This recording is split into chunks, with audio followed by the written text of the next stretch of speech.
Thursday morning பிரேக்ஃபாஸ்ட்டுக்கு வந்து ஒரு கப் மோர் அண்ட் வந்து கூட 2 ராகி அடை தான் வந்து ரெடி பண்ணி சாப்பிட போகிறேன். அண்ட் எல்லாருக்குமே பிரேக்ஃபாஸ்ட்டுக்கு அதுதான் ரெடி பண்ணி கொடுத்தேன். மோருக்கு வந்து கருவேப்பிலை அண்ட் நெல்லிக்காயில் பாதி நெல்லிக்காய் மட்டும் எடுத்துக்கிட்டேன், முழுசாக எடுத்துக்க வேண்டாம் அப்படின்னு சொல்லிட்டு. அண்ட் வந்து தயிர் வந்து கொஞ்சம் எடுத்துக்கிட்டேன் அண்ட் கூட கொஞ்சம் உப்பு, இதை மட்டும் வந்து ஃபஸ்ட்டு அரைச்சி எடுத்துக்கிட்டேன்.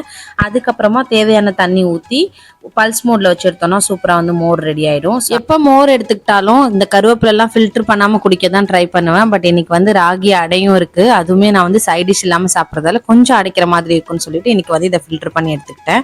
ஸோ ஒரு கப் இதுவும் அண்ட் 2 ராகி அடை, இதுதான் எனக்கு இன்னைக்கு பிரேக்ஃபாஸ்ட்டு. அண்ட் ஹஸ்பண்ட்க்கும் இதுதான் வந்து ரெடி பண்ணி கொடுத்தேன். மார்னிங்கே ரொம்ப ஹெல்த்தியான பிரேக்ஃபாஸ்ட் சாப்பிட்டோன்னா அன்றைக்கி ஃபுல் டே வந்து ரொம்ப கில்ட் ஃப்ரீயாக வந்து ஃபீல் பண்ணுவேன்.